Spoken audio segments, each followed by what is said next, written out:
first. We're not sending anybody to help you. So when Sam Adams left the First Continental Congress in 1774, there was one thing on his mind, James. How am I going to create this incident? You're listening to the Corbett Report. Welcome, friends. James Corbett here, CorbettReport.com, in a conversation that is coming to you being recorded on April 15th, 2016, but we are going to release this on April 19th, 2016, which is, of course, a date that lives in infamy for a number of reasons throughout history. One in the not-so-distant past in Oklahoma City, but in the more distant past, in April 19th, 1775, aka the date of the shot heard round the world, which every good American schoolboy and schoolgirl will no doubt know about, and they will have heard a certain version of the story of that shot and its significance in starting the Revolutionary War against the British. But maybe that story has some flaws, and maybe there are some points that we can make that will complicate and, well, change people's minds about what that story was and what it means. In order to do that, of course, we have a guest for you, and we are talking today to none other than James Perloff, who you will remember from several previous conversations on the Corbett Report. Just type James Perloff into the Corbett Report search bar, and you will find our previous conversations. And, of course, I will direct you to jamesperloff.com, where you can find information about his works, his articles, and his books, including Truth is a Lonely Warrior, which, of course, we also had a previous conversation about. Let's bring him straight on. James Perloff, thank you for joining us today. James, thank you for having me back on again.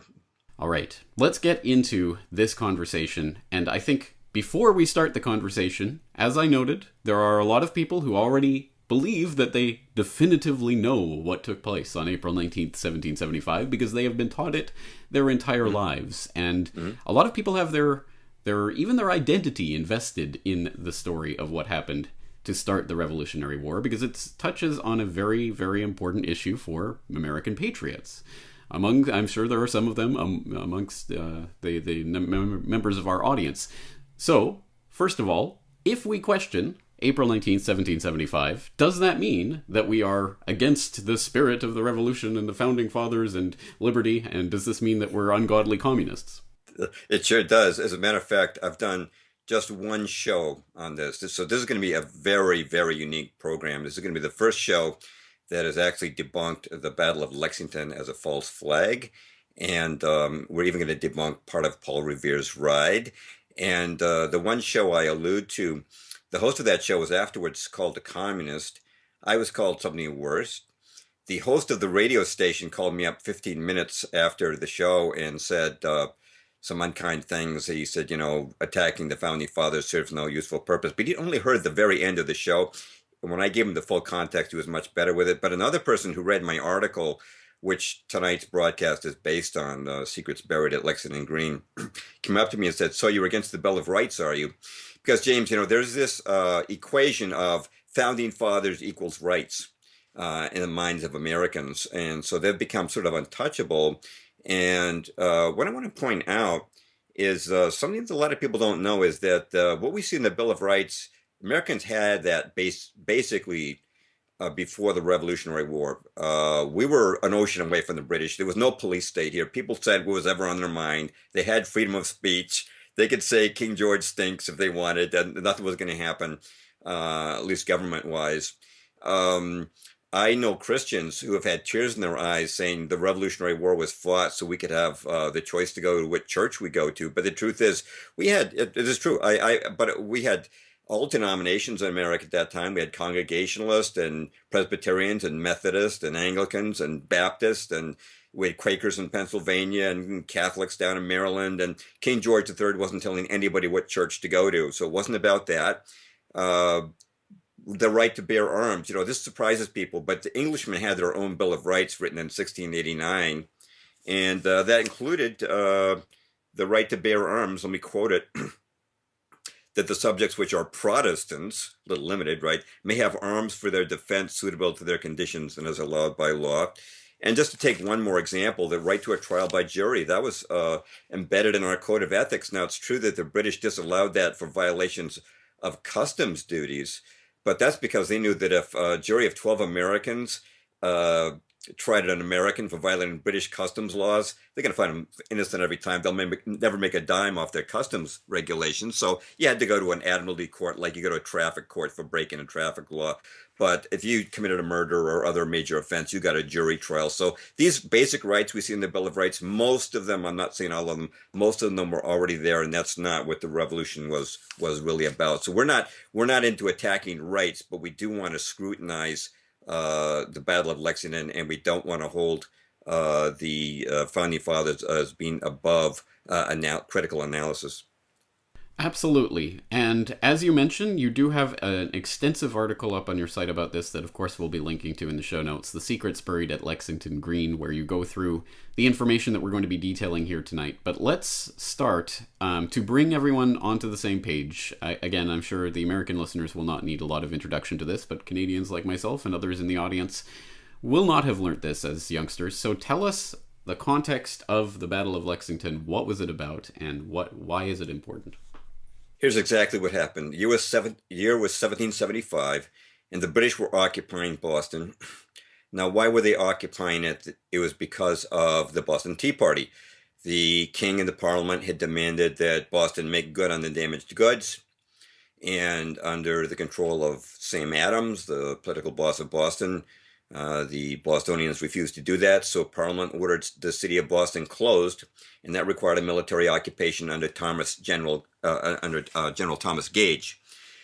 Now, in April of 75, General Gage received news that the colonists were storing a large amount of armaments out in the suburb of Concord.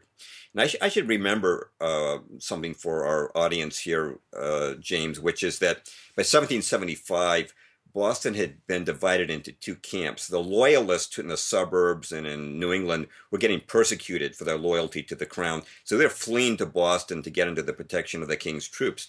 At the same time, your most radical patriots were fleeing Boston to get away from the army, right? So you had two armed camps. You've got Boston loyalists. You've got the anti-King Georgers in the suburbs who are raising those famous Minuteman militias, right?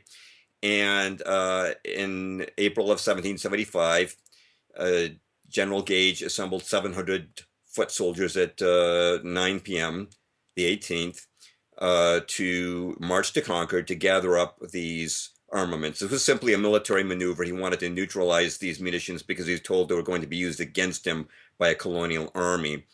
Now, this set in motion Paul Revere's famous ride. He rode out to Lexington to meet with Sam Adams and John Hancock, who were the leaders of the revolution here in Massachusetts. I'm from Massachusetts, I should mention. I grew up in Lexington, so this gives me a special interest in this battle. I walked home from high school every day, right past the Battle Green in the Hancock-Clark House, where Paul Revere met with Hancock and Adams, and past the Buckman Tavern, where the militia met that morning. So this is an area that's close to my heart. In any event, at 5 o'clock in the morning, the British Army met with the Lexington militia. There were about 70 to 80 militia on Lexington Green. And then the shot was fired that was heard around the world. And we're told this is very mysterious. Nobody knows who fired it. Was it the Americans? Was it the British? Nobody knows, but we do know that an exchange of musketry took place. And when all was said and done, there were 8 colonists dead and 9 wounded. And the British just suffered 1 minor wound, and that guy's wound was so minor, he kept marching. Then the British went out to Concord. They found there were fewer munitions than they expected. They destroyed what they could, and then there was a conflict at Concord Bridge with the local militia there. But at this point, militias from all over eastern Massachusetts were gathering. They'd been called by dispatch riders. And James, the British had a rough day for the rest of the day. Remember, they had no sleep the night before. Now they got to march back to Boston, and their ducks in a shooting gallery. They're being shot at from behind trees and walls and windows of houses, and they suffered 250 casualties. It was a rough day, but this is what set the Revolutionary War in America, which in turn created America. And we're going to present the idea today that this was actually a false flag. All right, let's talk about the way that this battle was understood at the time, how it was propagated then, and how that changed over the years. When did the complicating aspects of this story start to emerge? James, as I told you, I guess it was off air. I just got over a cold, so I'm going to be moistening my throat with some drinks here. Um, I really need to rely on your audio-visual skills at this point, and so I'm counting on you to have some paintings of the Lexington battle up on the screen as I'm giving this narrative. And the first one we want to look at is from the fall of 1775. It's the engraving by Amos Doolittle, and if you look at this picture, you'll see that the British are firing, but no Americans are firing. They're dead, wounded, retreating, but they're not firing. They're not even loading. Then we go up to the lithograph produced by William Pendleton in 1830. And now we see that about half the colonists are shooting and half are retreating. Then we move up to the picture created by Hammett Billings in 1868. Now we see that most of the colonists are shooting and very few are retreating. Then we come to the Dawn of Liberty, a painting by Henry Sandham, 1886. And now we see that every colonist is standing his ground. They're shaking their fists. There's not one guy retreating. And you know what we've done, James, in truther terms? We've just boiled a frog. We've gone from 100% retreat to 100% defiance. And so the question is, why did these pictures change over the years? And by the way, I want to stress that I don't get the credit for discovering this. Was discovered by an historian named Harold Murdoch 100 years ago, that these pictures had changed. Okay. Now, I don't want to tax your skills too much. We're not going to go through all the pictures again, but I need to go back to the first one of Doolittle, 1775. And this picture portrays the battle exactly as the provisional colonial government wanted it depicted to the rest of the colonies. And I have here a little printout as part of the Massachusetts Spy, which was the newspaper which was spread throughout the colonies and described the Battle of Lexington. And here's what it says. Americans, forever bear in mind the Battle of Lexington, where British troops, unmolested and unprovoked, wantonly, and in a most inhuman manner, fired upon and killed a number of our countrymen. It is noticed they fired upon our people as they were dispersing, agreeable to their command, and that we did not even return the fire. 8 of our men were killed, and 9 wounded. That part is accurate. The troops then laughed and damned the Yankees. All right, now, if you go to my website, I quote some depositions which were collected to prove what happened at Lexington. And some of these depositions were signed by Lexington militiamen. And the militiamen didn't deny firing, but you'll notice that in these depositions, and there's quite a few of them collectively, never once did anybody admit that a shot was fired by an American at Lexington. Only the British. That's all that's on the record. Okay, so the question is, why did these pictures start to change? And the answer to that is that in 1824, America was getting ready to celebrate the 50th anniversary of the war. And the aging Marquis Lafayette, who had been one of Washington's generals, was visiting Concord, Massachusetts, and a politician there named Samuel Hoare was giving a speech. And he said, Marquis, you are standing at the very spot where the first resistance was made to the British. Well, this caused outrage in my town of Lexington. The Lexingtonians demanded that the honor on the 50th anniversary of first resisting the British belong to them. And the Concordians said, what are you guys talking about? There's nothing on the official record that says you guys discharged even one round that day. So what happened? The people of Lexington went around and they collected new depositions. These were from aged veterans and witnesses to the battle. And now they vigorously insisted we fired on the British on April the 19th, 1775. And this is the reason that the pictures began to change. And of course, the British had always said that the Americans fired in Lexington. And so today, James, with both the Americans and the British saying that, no one doubts that the first shots really were fired at Lexington. But if you don't mind, I want to take 2 minutes to go on to what I call a strange sidebar, which I noticed that there seems to be some kind of 50-year oath associated with the American Revolution. The first is with the Boston Tea Party. Now, you can look this up. Everybody who took part in the Boston Tea Party took an oath not to say anything about it for 50 years. That's a fact. And that's why no books by a participant were written until 1834, when you had George Hughes's book, Retrospect of the Boston Tea Party. So now you look at Lexington and you say it took 50 years for them to tell the truth about that. And there's one other I want to bring out. You may not be aware of this, James, but it has to do with the Declaration of Independence. Now, today we all assume that Thomas Jefferson wrote the Declaration of Independence. But if you had asked that of someone around 1810, 1820, they'd say, we don't know. It actually was a state secret. And it wasn't until 45 years after the Declaration of Independence that Thomas Jefferson and John Adams, who were the second and third president of the United States and had been on the drafting committee, began to drop some hints that it was Thomas Jefferson that wrote the Declaration. Actually, I'm going to contradict that. I'm going to say it was Thomas Paine. Pardon the cover on this book. It's published in 1947. It is Thomas Paine, author of the Declaration of Independence. And if you do, I'm glad to see you nodding your head. If anyone does a little online searching, they'll find many books and articles that prove, both from the content and the style of the Declaration of Independence, it was Thomas Paine who wrote the Declaration. And let me just throw in a link to an excellent Tragedy and Hope Peace Revolution podcast where they assembled a lot of the lectures and evidence and convinced me heartily that it was Thomas Paine. Oh, terrific. We could actually do a show just on that. Not that we will. But James, there were... I should mention that Thomas Paine was brought over here by Benjamin Franklin to write Common Sense, which was to incense the people to revolution. And then he wrote the Declaration. But there were actually three reasons why it could not be admitted that Thomas Paine wrote the Declaration. Number one, he was not an elected official. Number two, he was not an American. He was actually an Englishman. How do you like those apples? The Declaration of Independence was not even written by an American, okay? He was an Englishman for hire, basically sent here by Ben Franklin.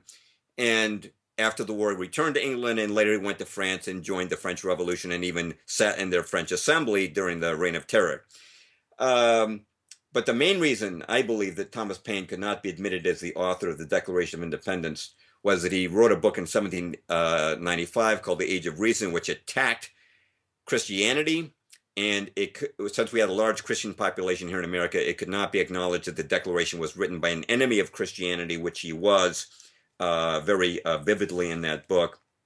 And so they changed it to Thomas Jefferson. But in terms of 50-year oaths, here's something interesting. If there was a 50-year oath about who wrote the Declaration of Independence, it's kind of interesting that both Thomas Jefferson and John Adams, the second and third president, I'm reversing them there, third and second president of the United States, both died exactly on the 50th anniversary of the Declaration of Independence.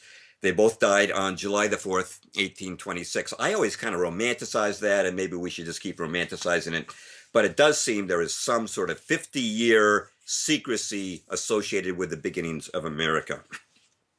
And James, before I forget this, we can't go into this today, but I just want to let people know, although I'm focusing on Lexington and the false flag today, there is, the lid is kind of coming off on America's beginnings, and there's a series of films I'll just mention by Chris Pinto, Hidden Faith of the Founding Fathers, and he's got a series called Secret Mysteries of America's Beginnings. It talks about the occult architecture of Washington, D.C., the Freemasonry involved, which I'm about to get into with Lexington.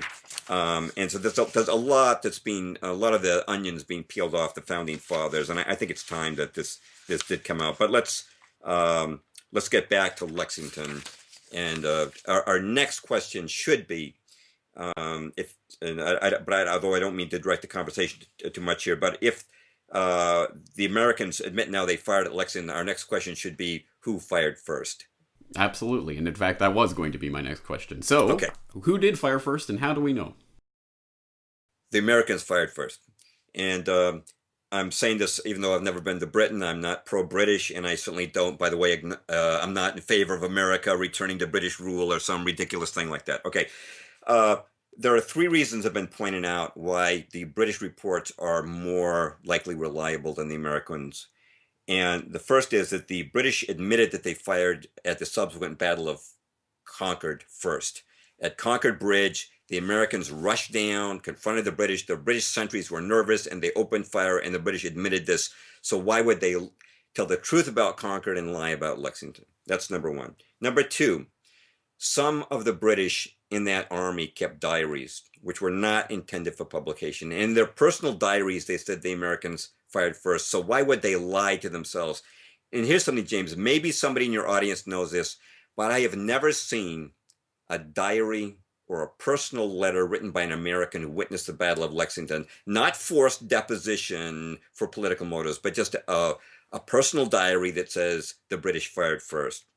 But the third reason, perhaps the most important one, is that after 50 years, the Americans changed their story. In 1775, we didn't fire even in retaliation. 1825, yeah, we were giving it to the British that day. Now, if you're in court and you're a witness and you change your testimony, what does the judge do? He says, I don't think you're a very reliable witness. So I'm going to call it the British are right. The Americans fired first on April the 19th, 1775. All right, well, again, that is a huge thing because it really does set the context of the Revolutionary War and the story that Americans have told themselves for a long time. But as you alluded to earlier, there is a bigger story involving groups that most people don't know about that were operating in the area, including, of course, the Freemasons, who you alluded to being central in the foundation and formation of Washington, D.C., even in the architecture and layout of Washington, which, as you say, has been documented before. Let's talk about the role of the Freemasons in what happened at Lexington. Yeah, and this is pretty good. James, when you look back at history, almost wherever you see a revolution, you see the hand of Freemasonry. Certainly, the French Revolution, we know that hundreds of Freemasons sat in their assembly. We know that Benjamin Franklin was not only the Grand Master of Pennsylvania, but is the Grand Master of the Nine Sisters Lodge in Paris. It's hard to believe that the Freemason Marquis de Lafayette came over here. There's no Freemasonic connection. But if you look at the Mazzini revolutions, the Young Turk revolutions, the Portugal Revolution of 1910, even the Masons themselves have boasted of their role in these revolutions. And the American Revolution is no different. Now, of Washington's generals, we know that at least 33 were Freemasons, including Washington himself. But here's something that I consider particularly significant to tonight's conversation. We all know about Paul Revere's ride. Paul Revere was sent on his ride by Dr. Joseph Warren in Boston, and Dr. Warren also sent a second rider as a backup, young William Dawes, and they rode out to Lexington to meet John Hancock at the Hancock-Clark House, which still stands today. But what your history books don't tell you is that Dr. Joseph Warren was Grand Master of St. Andrew's Lodge in Boston, and that Paul Revere, William Dawes, and John Hancock were all members of that lodge. So everybody on the circuit of Paul Revere's ride was a member of St. Andrew's Lodge, which happened to meet at the Green Dragon Tavern. And with what we know today, though that phrase just has just a twinge more significance than it would have for a few years ago. Also, the Green Dragon Tavern is where the Sons of Liberty met that did the Boston Tea Party. And when you talk about St. Andrew's Lodge and the Sons of Liberty, you're pretty much they're not a complete overlap, but they're pretty much the same group. And I'm just mentioning one more thing about Freemasonry, James. In America today, Freemasonry is divided into the northern and southern jurisdiction. And where do you suppose the northern jurisdiction has its headquarters? Chicago, New York? No, the little town of Lexington, Massachusetts. And I don't think because it's the cradle of American liberty. I think it's because of the top Freemasonry. They know exactly what they did that morning. Very interesting. So what was the real purpose of Revere's ride then? Well, I believe that the real purpose was to set in motion the false flag, because the house where Hancock was staying with John Adams, his inseparable buddy, was only 1,000 feet behind Lexington Green, where the battle took place the next morning. This was not a warning. This was to set up what happened the next day. But before we do that, James, I want to step back just one step further and talk about these men, Revere, Hancock, and Adams, and a little bit about the revolution and the alleged motives for it. And this is going to come as kind of a shock to some of your listeners. especially those who are more patriotic. And by the way, I'm patriotic, nothing against patriotism. But by 1773, we're always told that the main reason for the revolution was this onerous British taxation policy, right? And when I grew up, that's what we were told, that that we would become the tax slaves of Britain, and we just couldn't take it any longer, and we just had to go to war with this. But the truth is that by 1773, Britain was laying no taxes on America whatsoever, with the sole exception of a customs duty on tea of 3 pennies per pound, which was nominal. And that's it. And I'm not joking. And if anybody wants to challenge that, they're welcome. Now, I know that there were some taxes before that, but I want to just relate this to modern times, James. You know how good guys turn into bad guys overnight? One day ISIS is the good guys, now they're the bad guys. The Taliban, right. Saddam Hussein's a good guy, now he's a bad guy. World War II, the Russians are the good guys, and overnight they're the bad guys, right? Okay. Same thing if you check out the British. They're the good guys during the French and Indian War, right? They're helping us fight the French. They're the good guys. It's save us from the French, right? Okay. All right. Now, 1763, suddenly it flips. Suddenly the British are the bad guys and the French save us from the British. If you don't think something's wrong with this, this is a continuum of history, James. But to look at it, why did the British tax us in the first place? It's because the French and Indian War had doubled their national debt. And the British taxpayers felt, we shouldn't pay off this debt alone. The Americans are the chief beneficiaries, so they should pay something. So in 1764, Parliament passed the Tea Act, which put a tax of 3 pennies on a gallon of molasses. That was it, okay? That cost Sam Adams, Sons of Liberty, to hold violent protests across the nation. And so the British repealed it, and they enacted the Stamp Act, which would have put a tax on things like contracts and diplomas, which already worked in England with no problem. But that was violently protested, and so the British repealed that as well. And at this point, they said, okay, we've had enough. And they called Benjamin Franklin before Parliament in 1766. And I want to read this because I think it's significant. This is the actual exchange between Benjamin Franklin and the Parliament. Parliament. Did you ever hear the authority of Parliament to make laws for America questioned till lately? Franklin's answer. The authority of Parliament was allowed to be valid in all laws except such as should lay internal taxes. It was never disputed in laying duties to regulate commerce. Parliament. Was it an opinion in America before 1763 that the Parliament had no right to lay taxes and duties there? Franklin. I never heard an objection to the right of laying duties to regulate commerce, but a right to lay internal taxes was never supposed to be in Parliament, as we're not represented there. Parliament. On what do you found your opinion that the people in America make any such distinction? Franklin. I know that whenever the subject has occurred in conversation where I have been present, it has been the opinion of everyone that we cannot be taxed by Parliament where we're not represented. But the payment of duties laid by an act of Parliament as a regulation of commerce was never disputed, unquote, Benjamin Franklin. So Parliament said, okay, you Americans are okay with us regulating our own commerce. That's where your tea tax comes from. That's what they call the Townshend Acts of 1767 came from. But these were, again, violently protested by the colonies. These were customs duties. And so finally they gave up and they repealed that, and with everything, with the sole exception of the tea tax. Now, I realize that the strongest American patriots who think that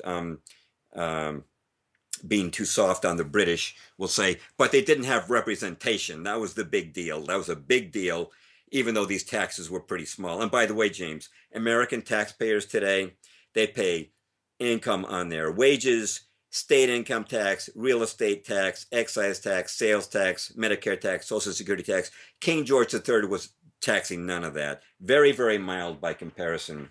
But I recently saw a meme that cracked me up, and it's this one here. As it turns out, taxation with representation also sucks. And I just want to point out why the representation issue was not a big deal. Number one, we had a much smaller population, so we would have been outvoted on tax issues anyway by Britain if were represented. Number two, sovereign parliament was not paid. I don't know you're going to find anybody who wants to live in England unpaid to do this. Number three, perhaps the most important thing, James, it's a 2-month ocean voyage. No steamers back then, no cell phones, no emails. So if Parliament has a tax bill and you want to sound out your constituency, if you're a representative in Parliament, you've got to take a 2-month sea voyage or send a letter that requires a 2-month voyage, regather your constituents, get their opinion, and another 2-month voyage back to England. That is not practical. As far as I'm concerned, the representation issue is not a substantial one. It's certainly not enough of an issue to make blood run in the street and have tens of thousands of people dying. It's an excuse for a war, not a cause for one. Well, you lay that out very well, but then the question is, well, surely, I mean, we know demonstrably that a lot of colonists were upset. They did start the war. They did engage the British. Why? Why were they so incensed? How did that happen? I think, James, for the same reason that we have wars now against places like Iraq and Libya and Syria, because a lot of people just listen to what they're told by their leaders instead of thinking it through and looking at what the actual logical consequences of the war are, or whether or not the justification, like weapons of mass destruction, really exists. I don't think there was justification for the war myself. I know I'm ticking off a lot of American patriots. Again, I'm not attacking patriotism, but I do think that if you start to examine the history of America, you'll find that it actually is part of the apparatus of the New World Order, and they had to have an excuse to get that war going. Interesting. Well, let's start attacking that question of what role does America play in the New World Order? Why did they do this? And perhaps we can do that most effectively by looking at those central characters of this story that you were talking about. For example, Sam Adams and John Hancock and Paul Revere. Okay, yeah, let me talk about these guys. And because I don't want to sound like it's just me talking, I want to quote an American historian who will back me, just to get a little backup here, okay? Thomas Hallahan, a relatively recent book, The Day the American Revolution Began. William Hallahan? William H. Hallahan. Perhaps I said his name wrong. He said this of Sam Adams. By the way, have you noticed that some people who were in the revolution have been forgotten about? We remember Thomas Jefferson and John Adams, the second president, and we remember George Washington, but we've forgotten about Sam Adams. But Sam Adams was actually called the father of the American Revolution. He's the one who started the Sons of Liberty. And Thomas Jefferson said he was more responsible for the war than anybody else. So he was a pretty significant figure. But here's what Hallahan says about him, quote, Samuel Adams was gathering and organizing a collection of waterfront mobs who were controlled by his lieutenant, Will Molyneux, and on occasion by Paul Revere. Henceforth, Boston was controlled by a trained mob glorified by its title, the Sons of Liberty. Sam Adams was its keeper. Adams fashioned another powerful revolutionary tool when he helped spread Sons of Liberty organizations elsewhere in the colonies, where they could be orchestrated into mobs for demonstrations, intimidation, and street violence coordinated with events in Boston, unquote. Now, James, just as an example, most people today just know that Sam Adams is on beer bottles, and I think that's appropriate because he used to get his mobs liquored up, and then he would designate someone for them to attack. And a famous example is the Lieutenant Governor, Thomas Hutchinson. He lied to the mob. He told them that Thomas Hutchinson thought up the Stamp Act. That was completely false. Thomas Hutchinson was not in Parliament. He was a Massachusetts-born citizen, but Adams hated him. So 500 people, dead drunk, could hardly see in front of themselves, marched in his home. The Hutchinson family got wind of it and escaped with their lives, but the house was attacked all night with axes. All their belongings were stolen, and precious papers on Massachusetts history were destroyed. That was a rather typical act by Sam Adams, who then blamed it on passing vagabond strangers. And he ruled by violence. There was, for example, a woman in Barnstable, Mass. Named Abigail Freeman, and she was loyal to King George III, and she said so vocally. So her home was broken into by young thugs who stripped her naked, this elderly widow, and tarred her and feathered her. and made her write a poll until she renounced King George III. Now, I know that Sam Adams has lots of great quotes on Wikipedia about freedom and our sacred rights, but rights don't mean much if they don't apply to people that disagree with you.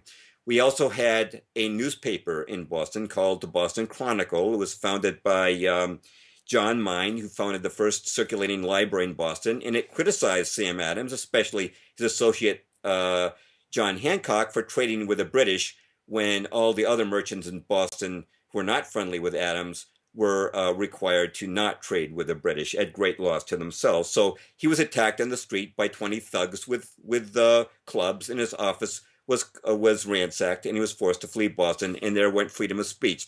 There was no justice. So he ran it basically as through mob violence, which is not the way freedom works. And if you want to know how Hancock and Revere related to him, John Hancock was the money man. Sam Adams came from a wealthy family, but he ran his father's malt factory and other businesses into the ground. He was in great debt. And John Hancock was the wealthiest man in Massachusetts, perhaps in all the colonies. And he became the financier of the Revolution. And if you'll notice, Sam Adams always gave John Hancock the most important positions. He would get to run the colonial government in Massachusetts, and Adams was the number 2 man. And after the war, when Massachusetts became a state, the governor was John Hancock, the lieutenant governor was Sam Adams, but it's always Sam who's really calling the shots. If you want a modern comparison, Sam Adams is Dick Cheney, and John Hancock is George Bush. John Hancock, I should mention, a very vain man. He rode around in a gilded carriage he had built for him in England. He thought he was going to be appointed the commander of the colonial army when the revolution broke out. So he had tailors make up special ornate uniforms to be commander-in-chief. And when he found out that George Washington was going to command the army and not him, he had a grudge against Washington that festered for years. But he was the number 2 man in all of this. And Paul Revere was Sam Adams' top lieutenant. I want to give you a quote that's going to shock some people. Because Boston was being run by mob violence, not by a true democratic process. In 1768, British troops came and occupied the city temporarily.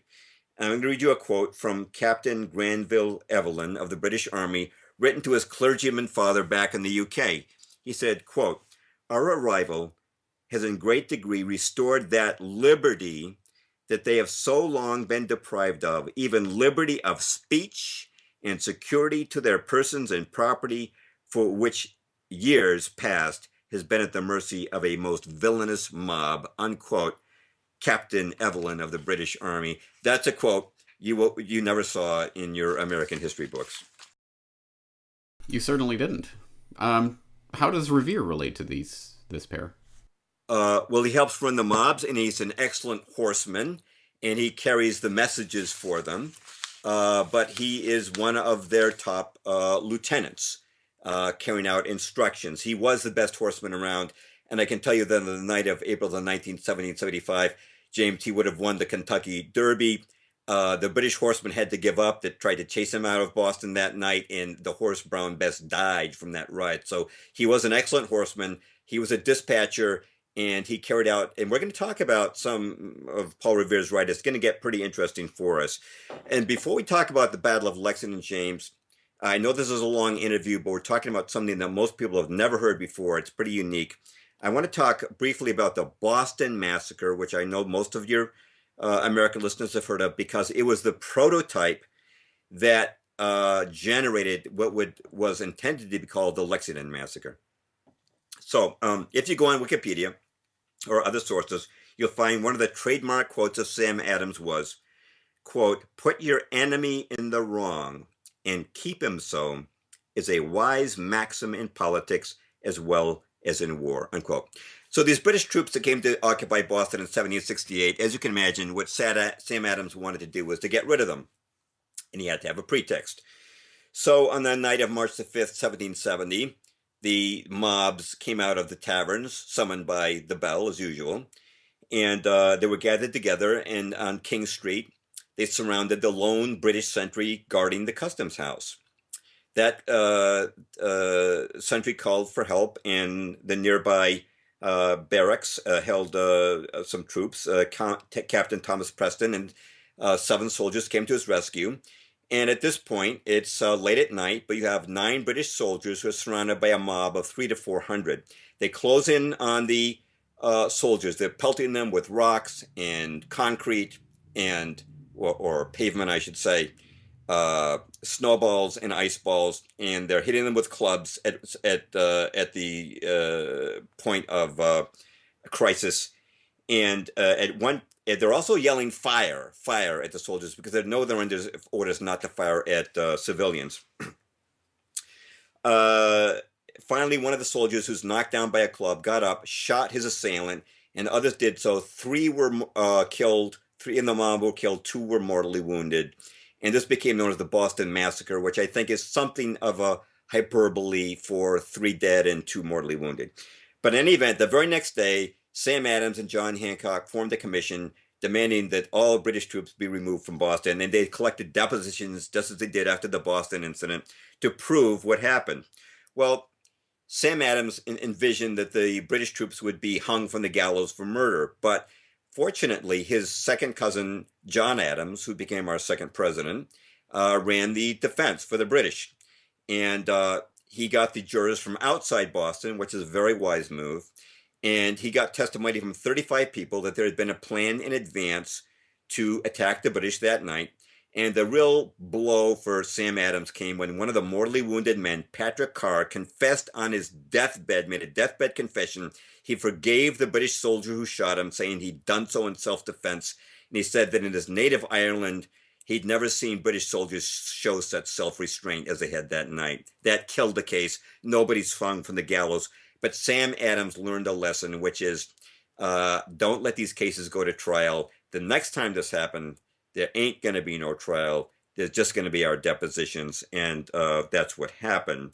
But James, just to reinforce the role of Revere and Hancock in all of this, because this is a very important trio, I want you to have on your screen at this point Paul Revere's very famous print of the Boston Massacre. And what I want people to know about this print is if you look it up online, you'll find that this print has about 12 falsehoods in it, inaccuracies, misrepresentations, whatever you'll call them. It shows the British troops firing on the command of an officer, which they did not. The officer, Thomas Preston, was trying to restrain them.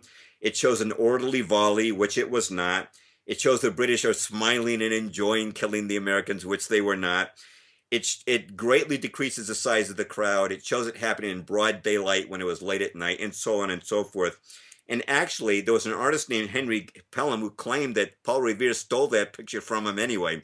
So Paul Revere does not get high marks for honesty on that picture. But I'm also going to read to you an excerpt from a speech given by John Hancock on the 3rd anniversary of the British incident, the Boston Massacre. And James, I want you to decide if this sounds like propaganda or truth to you. The words of John Hancock, which many historians believe were written for him by Sam Adams. Quote, I forbear and come reluctantly to the transaction of that dismal night when Satan, with his chosen band, opened the sluices of New England's blood and sacrilegiously polluted our land with the dead bodies of her guiltless sons. Let this sad tale of death never be told without a tear. Let every parent tell the shameful story to his listening children until tears of pity glisten in their eyes and boiling passions shake their tender frames. Let all America join in one common prayer to heaven that the inhuman, unprovoked murders of the 5th of March, 1770, executed by the cruel hand of Preston and his sanguinary coadjutors, may ever stand in history without a parallel. And it goes on for another hour, but I'm not going to. I'll give him an A minus for his rhetoric. I would give him a full A, but it was a bit hyperbolic, just a tad. So that is the story of the Boston Massacre and the roles that they played in it. And now, James, I want to move ahead to the main feature of our story tonight, which is the Lexington incident which inaugurated the Revolutionary War. And James, in 1774, the First Continental Congress was held, and Sam Adams went to it, of course. He was one of the people who provoked it. And at that Congress, Sam Adams asked the other delegates from other colonies, some of whom were moderate and some of whom were extremist, if war breaks out between British troops and the colonials in Massachusetts, will you other colonies send troops to help us? And the other delegates were kind of distrustful of Sam Adams. And they say, well, Sam, we'll send troops, but only on one condition. The British have to fire first. If you fire first, we're not sending anybody to help you. So when Sam Adams left the First Continental Congress in 1774, there was one thing on his mind, James. How am I going to create this incident? Now, in 1775, the Second Continental Congress was going to be held. Sam Adams was going to be going. It was scheduled for May, and John Hancock was going to be the president of the nation's Second Continental Congress. But General Gage had not ventured his troops outside of Boston. There was no British-fired incident had taken place, and if it didn't happen, then when Sam Adams went empty-handed to the Second Continental Congress, they were going to say, what's the big deal? Why do we need a war?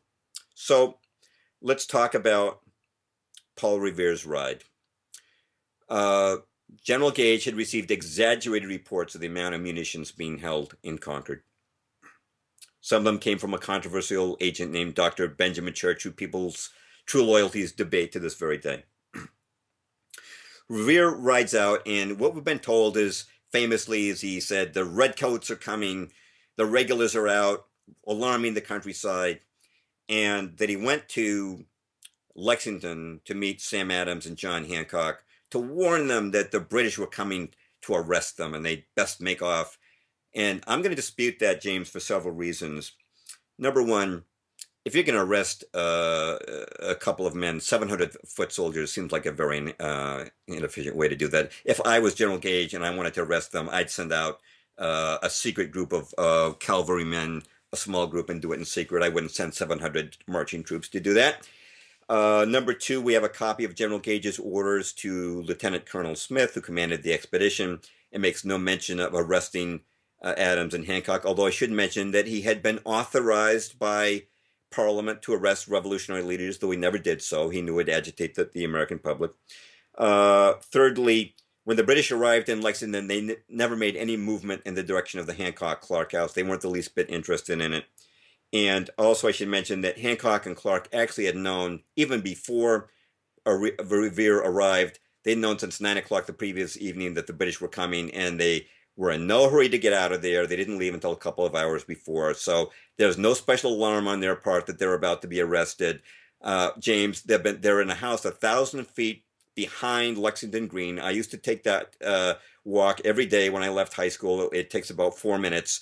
They had plenty of time to scope out this false flag. And remember, Sam Adams is obsessed with his goal of creating a British-fired first incident. I believe Paul Revere did not go out to warn them. I believe he went out to orchestrate a false flag, which you, I know, on your show have discussed many false flags with many people in the alternative media movement.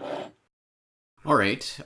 So I suppose we should talk about what actually happened on that day and Revere's movements and his arrival at Lexington Green. Let's talk about the context of the battle itself. Yes. Something happened which was quite interesting. Paul Revere and Sam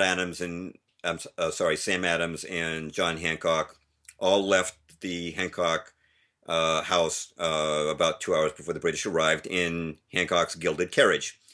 But 30 minutes before the British arrived, the British arrived at 5 a.m. At 30 minutes before that, at 4:30 a.m., Paul Revere mysteriously returns, and he arrives at Buckman's Tavern, where the Lexington militia have been summoned. And the official reason he gave, and this is what your history books will tell you, is that John Hancock had forgotten a very important trunk that he had stored at Buckman's Tavern, and Paul Revere had come to fetch it because he was so afraid that the trunk would fall into British hands. Now, I'm going to give you 5 reasons why Paul Revere's story is bogus. Number one, John Hancock had already been to Buckman's Tavern that morning. We know that from the letters of his fiancée, Dorothy Quincy. He'd already been there. If the trunk was so all important, why didn't you just grab it then and leave? Number two, The British were not searching houses on the way to Concord. I should mention, if I didn't already, this is important for our context. Lexington is on the way to Concord. It's the town that precedes Concord. But the British were not searching houses and taverns on the way over. So the idea that they were going to search Buckman's Tavern for a trunk belonging to him was zero concern. Number three, okay, Paul Revere arrives at 4:30. Why not grab the trunk and go if it's so important? Why does he wait until the British arrive? Number four, after the British arrive and are on the scene at Lexington Green, now Paul Revere and a fellow Freemason who he's brought with him from St. Andrew's Lodge, Thomas Lowell, according to the official story, now haul this hefty truck out. Now, James, to do this in the view of the British is to call attention to the trunk. If you want to spare this trunk from British capture, the best thing is to leave it in Buckman's Tavern under a blanket. They're never going to find it. They're not looking for it. And his story makes no sense. I believe he's there to orchestrate this false flag. And reason number five, if Hancock wanted that trunk so badly, why doesn't he send his carriage for it? All that Revere would have to do, throw the trunk on the carriage, off they go, merrily on their way. Why haul this big trunk on foot? It doesn't make any sense. But James, here's something that's really, really weird. And if people Google this, Google John Hancock and salmon fish. If you go to the Hancock-Clark house, they love to tell the story.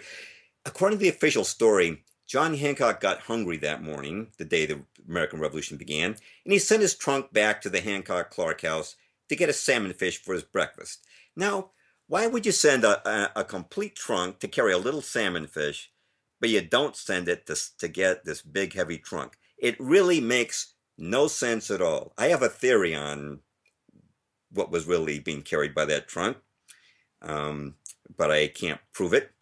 But in any event, I do not believe Paul Revere's official story. James, let's move on to the shot around the world. I believe there were actually about 10 shots fired. They were heard around the world, as the saying goes. All of them, it seems, missed, because as we mentioned at the outset, there was not a single British death in Lexington. And I'm going to make the case now that these shots were not fired by the Lexington militia, nor were they fired, of course, by the British, but they were fired by hidden gunmen in concealed locations in the darkness of 5 o'clock in the morning. Now, James, if it's possible, I'd appreciate it if you can get a map up that I've sent you. It's the best map I have ever seen. I wish I gave credit for it. It's a superb map of what unfolded on the morning of April the 19th, 1775 at Lexington Green. And it shows the British confronting the American militia. And I want to point out something really, really weird about Lexington Green, James. The American militia, as you know, were famous for firing behind trees and walls. They never fought in open formation. But on the morning of April the 19th, this time and this time only, they stand in parade formation with their guns at their breasts. Now, why did they do that? They had been ordered to do it by Hancock and Adams before those two took off.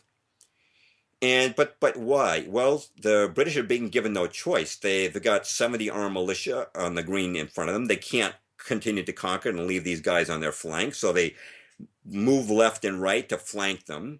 And Major John Pitcairn, who's commanding the lead part of the expedition, moves forward, and everybody on both sides agrees. He says this. He said, "Ye villains, ye curs, throw down your villains and disperse." And the men began to disperse. They've been told on both sides, the British and Americans told, don't start any incidents. We don't want any shooting incidents taking place. But all of a sudden, some shots ring out. And I'm going to quote some eyewitnesses on this. I can't quote them all, but you go to my website, the article, The Secret Spirit at Lexington Green. This is from an American named George Leonard. It's from General Gage's collection, because General Gage was trying to find out what happened. Quote, George Leonard of Boston deposes that he went from Boston on the 19th of April with a brigade commanded by Lord Percy. This is the backup relief brigade. Upon their march to Lexington, to beat on horseback and having no connection with the army, he met several times ahead of the brigade, on which excursion he met with a countryman, meaning a fellow American, who was wounded, supported by two others who were armed. It was about a mile this side of Lexington Meeting House. The deponent asked the wounded person what was the matter with him. He answered that the regulars had shot him. The deponent then asked what provoked them, the regulars, to do it. He said that some of our people fired upon the regulars, and they fell on us like bulldogs and killed 8. He further said it was not the company he belonged to that fired, meaning the Lexington militia, but some of our country people that were on the other side of the road. The deponent inquired of the other men if they were present. They answered yes and related the affair much as the wounded men had done. All 3 blamed the rashness of their own people for firing first. May the 4th, 1775, Boston, George Leonard. Now, backing this up, James, are the British accounts. And I recall earlier we went over the fact that there's a lot of evidence that shows that the British accounts are more accurate than the American accounts. Quoting Lieutenant Sutherland, quote, "We went further when 3 shots were fired at us, which we did not return. And this is sacred truth, as I hope for mercy. These 3 shots were fired from the corner of a large house to the right of the church." That is Buckman's Tavern, across the street, exactly as George Leonard had said. Now, James, if we read the rest of the testimonies from Major Pitcairn and the rest, we find that 4 or 5 more men fired from a wall, behind a wall, and others fired from concealed locations to the left. All told, I'm going to guess something in the neighborhood of 10 shots were fired. Now, the amazing thing is that the Minutemen were famed for their marksmanship, yet not one British dead at Lexington. They were either firing without bullets in their guns, or they were missing on purpose, but they kept firing, very similar to the Lexington Massacre, provoking the British to the point that they fired back. And the reason you have all these dead and wounded Americans at Lexington Green and no British dead, Sam Adams, he didn't want any British dead. He wanted another massacre that he could report to the entire country. He wanted a British fired first incident, just as he'd gotten the promise of he would get troops from other colonies to join the Massachusetts Clause. James, these shots could not have been fired by the Lexington militia for a number of reasons. The Lexington militia, they were a tight-knit group. They were members of the same families, brothers and cousins and uncles and fathers and nephews, and they're not going to set up their own friends and neighbors and kinsmen to be shot. These are outsiders who have come in, and I have to say that I believe that it's Paul Revere and his friend Thomas Lowell and the rest of the Sons of Liberty who probably came in on that carriage that allegedly came for the salmon fish that were brought in to fire these shots. And adding interest to this, James, in examining the official depositions, I found something very interesting. The depositions of the Lexington militiamen, which were collected, 34 deponents signed a statement that said, quote, "Not a gun was fired by any person in our company on the regulars before they fired on us." In our company. Okay, another 14 signed a statement, quote, "The regulars fired on the company before a gun was fired by any of our company on them." They're not denying the Americans fired first. They're denying it was our company, because I think these American militiamen who survived were too honest to say that no American shots were fired, so they were persuaded to sign a statement saying that nobody in our company fired first, and that's how Hancock and Adams got away with it. It makes sense, but to play devil's advocate, how else would that have been phrased? How would they have framed that? That no American fired first? Would they have said that? I think they would have used the word company in that statement.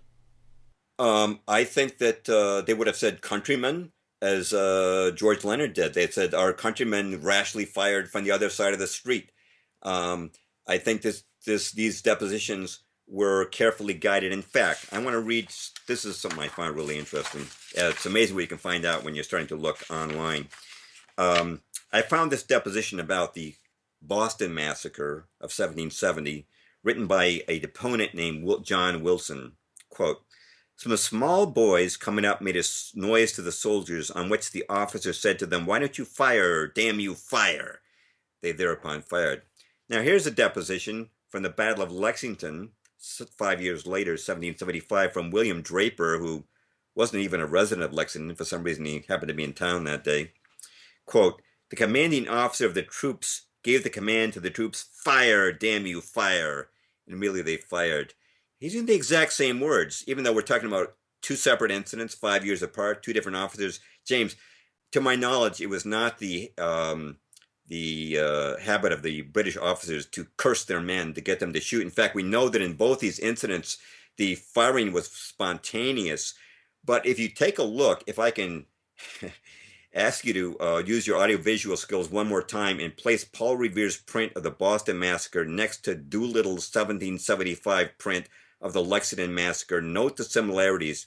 You have a British officer with his sword in the air giving the command, a orderly volley is given, and the Americans are, without any provocation being given by them, are being slaughtered by the British. It's the same MO. Boston Massacre, Lexington Massacre. And I want to, before I close off, James, I want to give you one more thing. I started out by reading this thing from the Massachusetts Spy, the official organ that gave people in the rest of the colonies what had supposedly happened in Lexington. And you know all about baby incubators, right? Okay. Okay. Let me read from this again. Americans, forever bear in mind the Battle of Lexington, where British troops, unmolested and unprovoked, wantonly, in a most inhuman manner, fired upon and killed a number of our countrymen, then robbed them of their provisions, ransacked, plundered, and burnt their houses. Nor could the tears of defenseless women, some of whom were in the pains of childbirth, the cries of helpless babes, nor the prayers of old age, confined to beds of sickness, appease their thirst for blood. Well, unquote.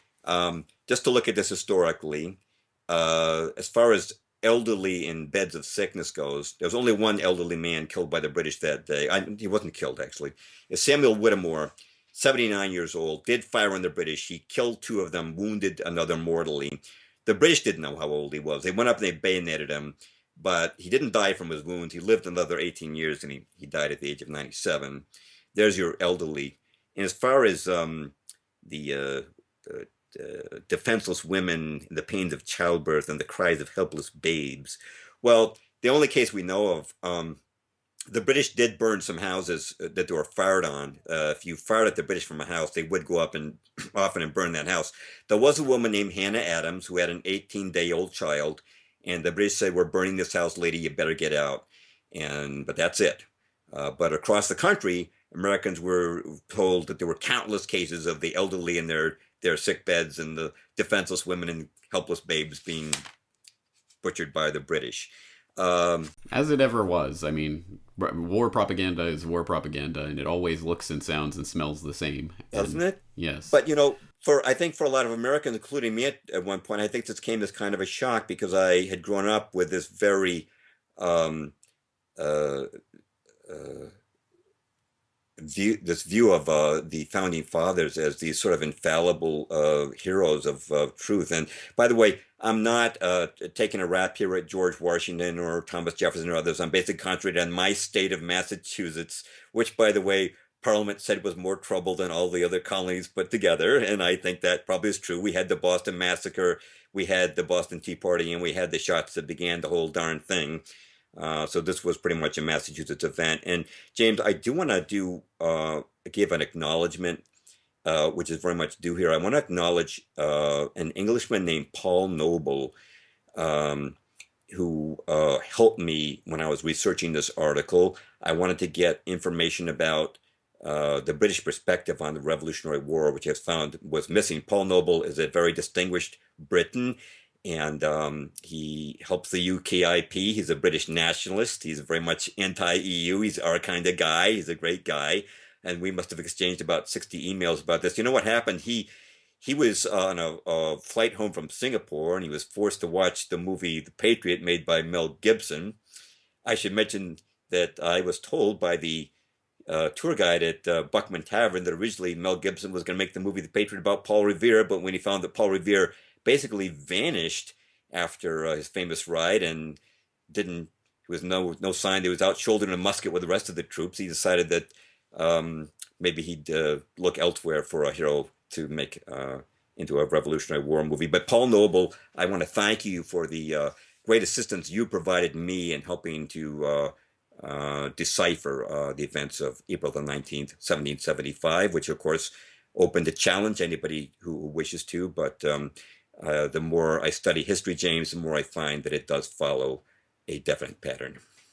All right, well, you lay out a very detailed and interesting case, and people, again, can look for more of those details and the links and the things that you cite in your article on the secrets buried at Lexington Green, again, linked in the show notes. But I guess we should put all of this into perspective for people. At the end of the day, why should people care at this point who fired the shots that heard around the world? And what does this tell us about what the real beginnings of the American project, enterprise, really were about?